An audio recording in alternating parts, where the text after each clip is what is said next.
कि अपने बातों को संचय में रखें। सरकार के निर्णय के खिलाफ पूरे प्रदेश में सभी जिला स्तर पर हो रहे इस धरना कार्यक्रम प्रदर्शन के जमशेदपुर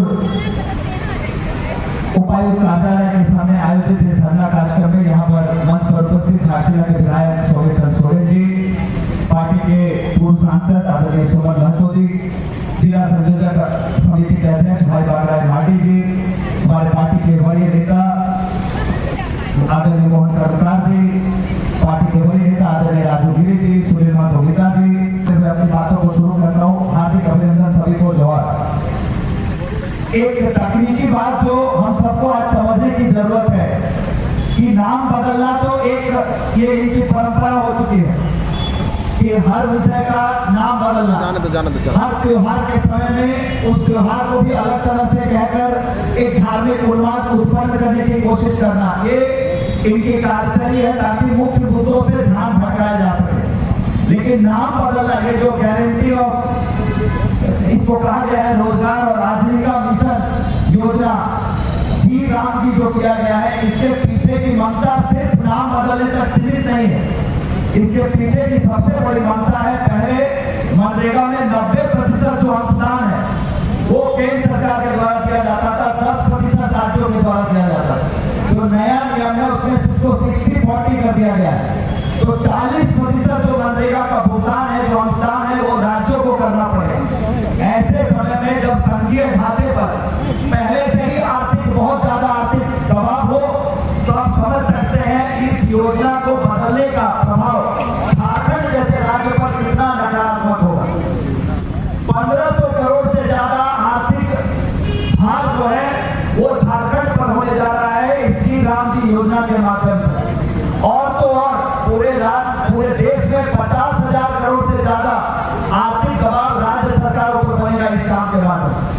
जो नया नियम बनाया जा रहा है, पहले होता था 12 महीने रोजगार की गारंटी, इसमें केंद्र सरकार को अधिकार होगा कि वो चाहे तो 2 महीने तक का रोजगार बंद कर सकती है अगर किसी भी राज्य के लिए चाहे। तो जिन राज्यों में भारतीय जनता पार्टी की सरकार नहीं है, वहां पर सुनियोजित तरीके से इस योजना के कमर को तोड़ने की पूरी तैयारी कर दी गई। और तो और केंद्र सरकार तय कर पाएगी किस राज्य में कितना फंड देना, ताकि वो जानबूझकर वैसे राज्यों के साथ सौदेला व्यवहार कर सके जहां पर भारतीय जनता पार्टी की सरकार नहीं। और गोडसे का नाम लेकर राजनीति करने वालों से इससे बेहतर उम्मीद भी नहीं की जा सकती थी कि उन्होंने महात्मा गांधी के नाम को हटा दिया।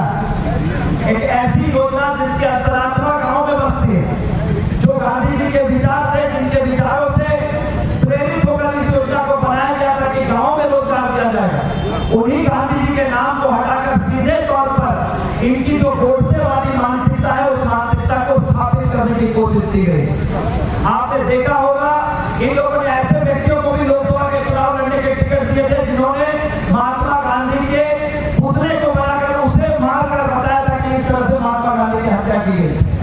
तो जिन लोगों ने हमेशा गांधी के जगह पर गोडसे को प्राथमिकता दी है, उनसे इससे बेहतर की उम्मीद करना बेमानी है। लेकिन जो झारखंड के लिए, हम लोगों के लिए सबसे बड़ी चुनौती है कि गांव में लोगों को इस बारे में जागरूक करना कि आने वाले समय में मनरेगा के सफल क्रियान्वयन में कितनी चुनौतियां आने वाली हैं, क्योंकि जब फंड नहीं होगा और तो और झारखंड का 1,36,000 करोड़ इन लोगों ने रोक कर रखा हुआ जो हमारे हक की राशि है, और उसके बाद इस तरह से मनरेगा जैसी योजना जिससे झारखंड से बड़ी आबादी प्रभावित होती है, उसको नाम बदलकर, उसकी संरचना को बदलकर सीधे तौर पर राज्य सरकार के ढांचे पर चोट दी गई है, जिसका प्रमुख विपक्षी दल होने के कारण हम सबका राजनीतिक दायित्व है कि उसका लोकतांत्रिक तरीके से हम विरोध करें। लेकिन इस मंच के माध्यम से मैं ये भी आज मीडिया के साथियों को कहना चाहूंगा कि अगर राज्य सरकार, केंद्र सरकार ने इस नाम परिवर्तन के खेल पर पुनर्विचार कर फिर से जो राज्य सरकार का अंश होता था उसे पुनर्स्थापित नहीं किया,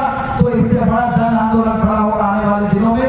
ये सिर्फ एक सांकेतिक, पूरे राज्य में आज इसका प्रदर्शन किया गया है मैसेज देने के लिए, लेकिन आने वाले समय में हम सड़क पर भी उतरेंगे। इन्हीं बातों के साथ आप सबको फिर से इस आंदोलन की शुभकामनाएं देते हुए मुझे थोड़ा टीम में मेरे बहुत ही करीबी रिश्तेदार को पेड़ पकड़ों से कार्यकर्ता साथियों ने आकर इस सिलसिला जन आंदोलन को ताकत दी है। इसलिए आप सभी को धन्यवाद देते हुए अपनी बातों को समाप्त करता हूँ। जय झारखंड, वंदे मातरम, जोहार।